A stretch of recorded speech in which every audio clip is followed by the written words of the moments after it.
Welcome back. आगाज करेंगे अहम खबर के साथ। पाकिस्तान की कोशिशें रंग ले आई हैं। अमेरिका ईरान जंग खत्म। अमेरिका और ईरान के दरमियान 2 हफ्तों की जंग बंदी हो गई। अमेरिका और ईरान ने सीज फायर के लिए पाकिस्तानी तजवीज मान ली। वजीर आजम शहबाज शरीफ ने कहा है कि अमेरिका और ईरान के दरमियान जंग बंदी पर इंतहाई खुशी महसूस हो रही है। पुरतपाक अंदाज में खैर मकदम करता हूँ। एक्स पैगाम में लिखा कि फ्रिकैन ने काबिल जिक्र हिकमत और समझदारी का मुजाहरा किया। तनाज़ात के हल के लिए हतमी मुआहदे के लिए मजीद बात होगी। फ्रिकैन को जुम्मा 10 अप्रैल को इस्लामाबाद में मदऊ करता हूँ। उम्मीद है इस्लामाबाद मुज़ाकरात पायदार अमन के हुसूल में कामयाब होंगे। आने वाले दिनों में मजीद अच्छी खबरें बांटना चाहते हैं।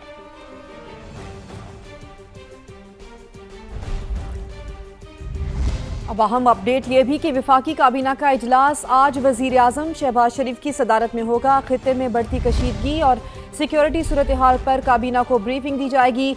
वजीर आजम काबीना को अमरीका ईरान जंग बंदी की सिफारती कोशिशों पर एतमाद में लेंगे, जबकि मशरिक वस्ता की बदलती सूरत हाल के पाकिस्तान पर मुमकिन असरात का जायजा भी लिया जाएगा। इलाकाई कशीदगी के तनाजुर में पाकिस्तान की आइंदा सिफारती हिकमत अमली पर गौर होगा। अवामी रिलीफ और मुआशी इस्तेहकाम से मुतालिक इकदाम का जायजा भी एजेंडे में शामिल है। वफाकी काबीना का अहम इजलास आज होने जा रहा है। वजीर आजम पाकिस्तान शहबाज शरीफ की ज़ेर सदारत खित्ते में खासकर बढ़ती कशीदगी और सिक्योरिटी सूरत हाल पर काबीना को ब्रीफ किया जाएगा। इसके अलावा वजीर आजम काबीना को अमरीका ईरान जंग बंदी की सिफारती कोशिशों पर एतमाद मिलेंगे। मशरिक वस्ता की बदलती सूरत हाल के पाकिस्तान पर मुमकिन असरात का जायजा भी लिया जाएगा।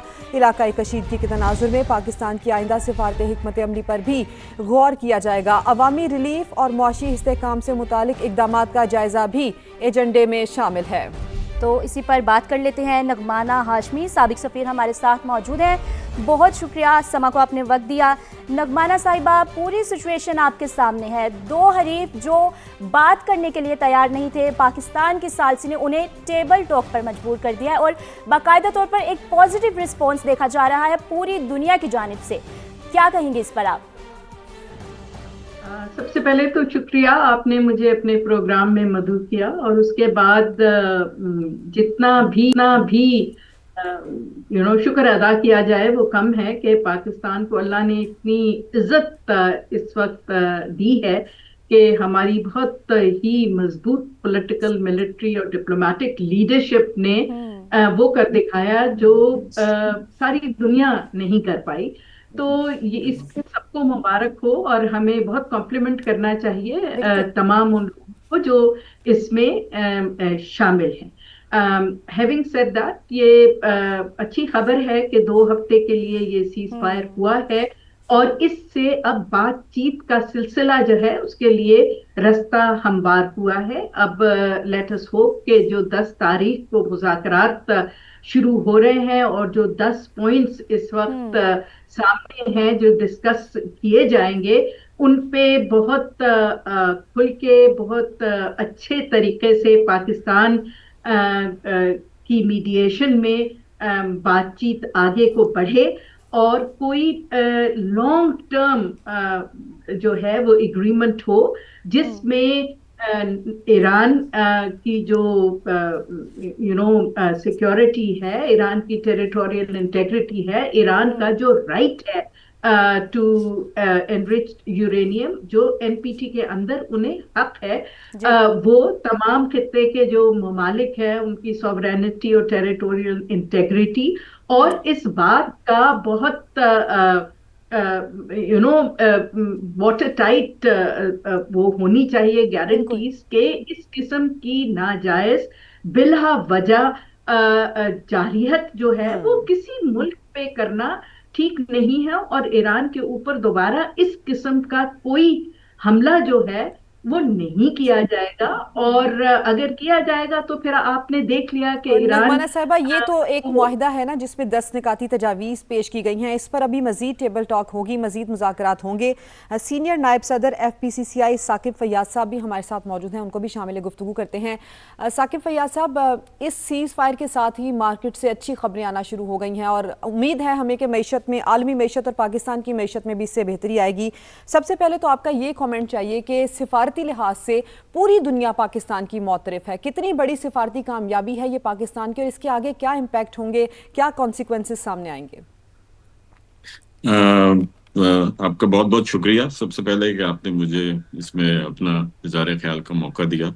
सबसे पहले तो मैं खराज तहसीन पेश करता हूँ पूरी कौम की जानिब से, बिजनेस कम्युनिटी की जानिब से, हमारे प्राइम मिनिस्टर शहबाज शरीफ साहब और फील्ड मार्शल सैयद आसिम मुनीर साहब, कि जिनकी मुदब्बिराना, दानिशमंदाना और सफारती कोशिशों से ना सिर्फ पूरा खित्ता जंग की हालात से बाहर आ गया, बल्कि पूरी दुनिया जो है, जो इसको सफर कर रही थी, सिर्फ ये खित्ता सफर नहीं कर रहा था, माशी तौर पे पूरी दुनिया परेशान थी। और इस वक्त पूरी दुनिया पाकिस्तान का शुक्रिया अदा कर रही है, और हम अपने जिन लोगों ने भी इसमें हिस्सा लिया और अपना किरदार अदा किया, तो ये सब लाइके तहसीन है। और मैं बहुत ही इनका हम तमाम पूरी कौम जो है वो इनका शुक्रिया अदा करती है कि पाकिस्तान का नाम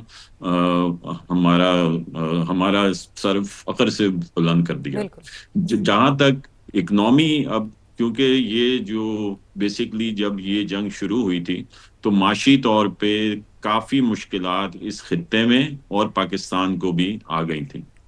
अब जो मैं ये देख रहा हूँ कि मुझे उम्मीद है कि ईरान के ऊपर से सैंक्शंस जो हैं वो होपफुली कि अब वो भी, क्योंकि वो एक उसकी कंडीशन में शामिल है, और मेरे ख्याल में बहुत उम्मीद है कि वो उसके ऊपर से सैंक्शंस खत्म हो जाएंगी। अगर ईरान के ऊपर से सैंक्शंस खत्म हो जाती हैं तो मैं समझता हूँ कि हमारे लिए, पाकिस्तान के लिए ये बहुत बड़ी अपॉर्चुनिटी होगी, क्योंकि पाकिस्तान को फौरी तौर पे अगर ये सैंक्शंस खत्म होती हैं तो उसको जो गैस पाइपलाइन है उसको पूरा अपना, जो हम लोगों ने हमारी तरफ से वो कोताही का शिकार थी कि वो नहीं पूरी हो पा रही थी, वो करें। सस्ता ऑयल इधर से जो है वो बड़ी आसानी से इसमें हमें फॉरेन एक्सचेंज की भी जरूरत नहीं पड़ती, और ईरान से बहुत ही सस्ता एंड वेरी इकोनॉमिकल प्राइस हमें जो है वो फ्यूल मिल सकता है। और फिर उसके साथ साथ कि जो शायद लोग कुछ इसमें इतनी बात उसके ऊपर नहीं होती है, जो इंडस्ट्रियल रॉ मटेरियल है वो ईरान के पास, क्योंकि पेट्रोकेमिकल्स की बहुत बड़ी इंडस्ट्री है ईरान में, तो 80% या 70% ऑफ रॉ मटेरियल वो पेट्रोकेमिकल्स होते हैं, जिसमें पेंट इंडस्ट्री शामिल है, टेक्सटाइल इंडस्ट्री शामिल है, प्लास्टिक इंडस्ट्री है, बहुत सारी इंडस्ट्रीज के वो रॉ मटेरियल है। तो अगर हम लोग इस चीज का फायदा उठाते हैं तो मैं समझता हूँ कि हमारे एक्सपोर्टर्स जो हैं और हमारी जो इंडस्ट्रीज जो हैं वो इंटरनेशनली कंपेटिटिव हो जाएंगी। तो ये पाकिस्तान के लिए बहुत ही अच्छी न्यूज होगी और बहुत ही अच्छी खबर है कि ये हो जाए। इसके साथ साथ ऑयल प्राइसेस भी जो हैं वो नीचे आ गई हैं। अभी 90 सुनने में आ रहा था, अभी ये $80 to $90 जो है पर बैरल हो गई है, जो ये प्राइस हो गई है। तो मेरे ख्याल में अब गवर्नमेंट को भी चाहिए कि फौरन इसके ऊपर रिस्पॉन्स करे, और गवर्नमेंट जो है फौरन जो अपने लोगों को रिलीफ दे। तकरीबन, क्योंकि जब हम इसको देखते हैं कि $30 का अगर ये फर्क आया है, जो पहले 110 बैरल थी अब 80 बैरल पर डॉलर हो गई है, तो तकरीबन एक बैरल में ये 159 लीटर होते हैं। मैं छोटी सी कैलकुलेशन अगर ये करूं तो 0.919% पर लीटर जो है हमारी जो उसकी कॉस्ट है वो आती है। और अगर इसको मैं कन्वर्ट करूं अपनी करेंसी में तो वो तकरीबन जो है, मैं समझता हूं कि इसमें 50 से 55 रुपए जो है वो बड़ी आसानी से हम इसमें कम कर सकते हैं। सिर्फ ऑयल की लैंडेड कॉस्ट जो है वो 50 से 55 रुपए वो कम हो सकती है। और फिर इसके साथ साथ अगर जो उस पर अब हम टैक्सेस भी और ऐड कर दें, और जो वो ऐड करते हैं, जो गवर्नमेंट ऐड करती है, तो 70 से 80 रुपए की कमी बड़ी आसानी से गवर्नमेंट कर सकती है और अनाउंस कर सकती है